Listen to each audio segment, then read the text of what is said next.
आजकल की बहनों को मैंने देखा है, ये हमारे भारत की संस्कृति नहीं है। हमारे भारत की संस्कृति क्या है, ये बहनों को हमेशा पर्दे की ओट में ही रहना चाहिए, पर्दे की ओट में ही अच्छी लगती है। लेकिन मैंने देखा है छोटे छोटे कपड़े पहनेंगे और बीच में एक जीन्स चली थी 4 जगह से कटी फटी फैशन के तौर पर। तो मैंने ये तो देखा था कि भैया गरीबी सुदामा जी पर थी, लेकिन सबसे ज्यादा गरीबी तो जो अमीर घराने की बेटियां हैं ना, पैसे वालों की, उन पर सबसे ज्यादा गरीबी टूट पड़ी। अभी तो 4 जगह से कटी फटी जीन्स पहन करके निकलती। ये हमारे संस्कार नहीं है। सोचिए हमारे बुजुर्गों की दृष्टि हम पर पड़ती होगी तो हमारे बुजुर्ग क्या सोचते होंगे। अरे तुम्हें तो शर्म नहीं लगती, लेकिन हमारे बुजुर्ग ही शर्म के मारे सर नीचे झुका लेते हैं। इसलिए संस्कारों को अपनाओ। और आजकल इंस्टाग्राम पर, फेसबुक पर नाच नाच करके वीडियो डाल रही है फेमस होने के लिए, पैसा कमाने के लिए। बहुत वीडियो वायरल होती है देखा जाए तो। पैसा कमाना है फिर नाचो, कुछ भी करो, इन पर कोई फर्क नहीं पड़ता। ना ही माता पिता पर पड़ता है। माता पिता भी कुछ नहीं कहते, क्या क्यों कहें, क्योंकि बेटी पैदा जो कर रही है। पहले के जमाने में गरीब घराने की बेटियां अमीरों के यहाँ नाचने के लिए जाती थी, लेकिन उन्हीं अमीरों की बेटियां आज गरीबों का कर्जा उतारती हैं इंस्टाग्राम पर, फेसबुक पर नाच नाच करके, वीडियो डाल करके। ये हमारे संस्कार नहीं है, पूरा समाज देखता। अगर कोई बहन पंडाल में नाच दे भगवान के दरबार में, तो घर जाके डांटेंगे तूने नाचा क्यों इतने लोगों के सामने। अरे यहाँ तो केवल गाँव के थे, लेकिन जब इंस्टाग्राम पर, फेसबुक पर वीडियो नाच नाच करके डालते हो, पूरा संसार देखता है। और बेटियां डाले तो डाले। आजकल की जो बहुएं हैं ना, बहुएं 4 दिन हुए नहीं ब्याह हो, शादी हुए 4 दिन हुए नहीं, ससुराल में आई काम बाद में किया, पहले रील बनाने लगे। पतिदेव भी कुछ नहीं कहते, अच्छा कर रही क्योंकि पैसे कमा रही। पत्नी हमेशा पर्दे में अच्छी लगती है, पत्नी पर्दे में अच्छी लगती है, पर्दे के बाहर नहीं। वही स्त्री संस्कारी है जो पर्दे में रहे। पति को छोड़ करके पर्दे में ही रहना चाहिए, यही संस्कार है। सबके सामने समाज को नहीं दिखाना चाहिए, लेकिन यहाँ तो फोटो तक लगाती हैं, फेसबुक पर स्टोरी लगाएंगे। तो इतना उल्टा जमाना आ गया भैया। और पढ़ाई भी करते हैं तो कैसे, हम ये नहीं कहते कि मत पढ़ो, पढ़ो। पढ़ाई से क्या होता है कि समाज में हमें किसी के सामने खड़ा कर दो, बात करने से डरते नहीं है, बेझिझक होकर के बात कर सकते हैं। अब जब पढ़े लिखे नहीं है तो बात करने में भी डर लगेगा। तो पढ़ाई से ये फायदा है, पढ़ाई करो, लेकिन उसके साथ साथ संस्कारों को ना भूलो।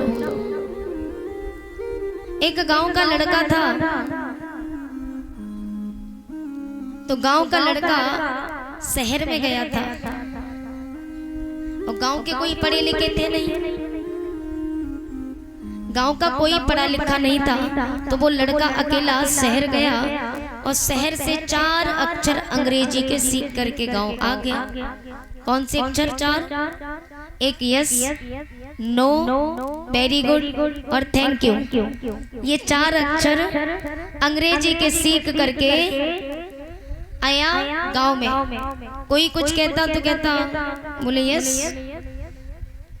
ज्यादा कोई कुछ कहता बोले no no no no no, very good, thank you. ये 4 अक्षर उसने सीख लिए। कोई कुछ कहता, हर बात पर यही 4 जवाब देता था। एक दिन वो लड़का बाहर घूमने के लिए गया। घूमने के लिए जाता तो ट्रेन में बैठा, ट्रेन में एक सेठ जी के पास बैठ गया। सेठ जी के पास बैठा तो सेठ जी के पास सूटकेस था, तो न जाने कोई सूटकेस सेठ जी का उठा करके ले गया। अब सेठ जी ने देखा, बोले हमारा सूटकेस गायब है।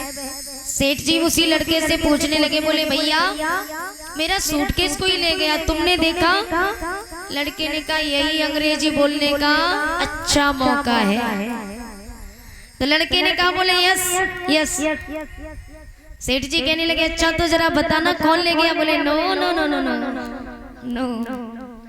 सेठ जी को क्रोध आ गया, बोले एक तो इसको पता है कि मेरा सूटकेस कौन ले गया, ऊपर से मना कर रहा है बता नहीं रहा। बोले एक थप्पड़ देंगे और सही हो जाओगे, चुपचाप से बता दो। लड़का कहने लगा वेरी गुड वेरी गुड। सेठ जी को क्रोध आ गया और क्रोध में आकर के खींच के गाल में तमाचा दिया। लड़के ने गाल पे हाथ रखा और कहने लगा 3 तो बोल ही लिए, एक और रह गो बाऊ बोलने। बोले थैंक यू भैया। तो कहने का भाव ये है कि पढ़ने के साथ साथ गुन्ना भी चाहिए। पढ़ाई के साथ साथ उसका रहस्य निकालना चाहिए कि इसका मतलब क्या है। अब अंग्रेजी के 4 अक्षर सीख जाओ, उसका मतलब ही ना पता हो, अर्थ पता ना हो कि क्या मतलब, तो क्या फायदा अंग्रेजी बोलने से। अरे हमारी शुद्ध भाषा है। वैसे हमारी भारत की भाषा क्या है? हमारे भारत की शुद्ध भाषा संस्कृति ही थी, संस्कृति। लेकिन धीरे धीरे लोग हिंदी पर आ गए। अब हिंदी से अंग्रेजी का जमाना आ गया भैया। और अंग्रेजी इतनी उल्टी है कि कुछ पूछो मत। आपने देखा होगा अंग्रेजी में लिखा जाता है, गौर किया होगा तो, जैसे कि पीयूटी को क्या बोलेंगे? पुट। अब उसी जगह पी को हटा के सी कर दो, सीयूटी। तो सीयूटी को क्या बोलेंगे? कट। पीयूटी को पुट और सीयूटी को कट। तो कितना डिफरेंस है। इसलिए हमारे भारत की जो भाषा है उसको अपनाओ। इस अंग्रेजी में कुछ नहीं रखा, बड़ी टेढ़ी खीर है। बोली गोविंद भगवान की जय जय श्री राम। आजकल के बच्चे थोड़ा बहुत पढ़ के आ गए तो अंग्रेजी में ही बात करेंगे। सामने वाला चाहे फिर पढ़ा लिखा हो या ना हो, सामने वाला बेचारा पढ़ाई लिखा नहीं है और हम है के घमंड के मारे अंग्रेजी में बात करे जा रहे हैं। ये नहीं करना चाहिए। जो जैसा है उसके साथ वैसा ही व्यवहार करना चाहिए।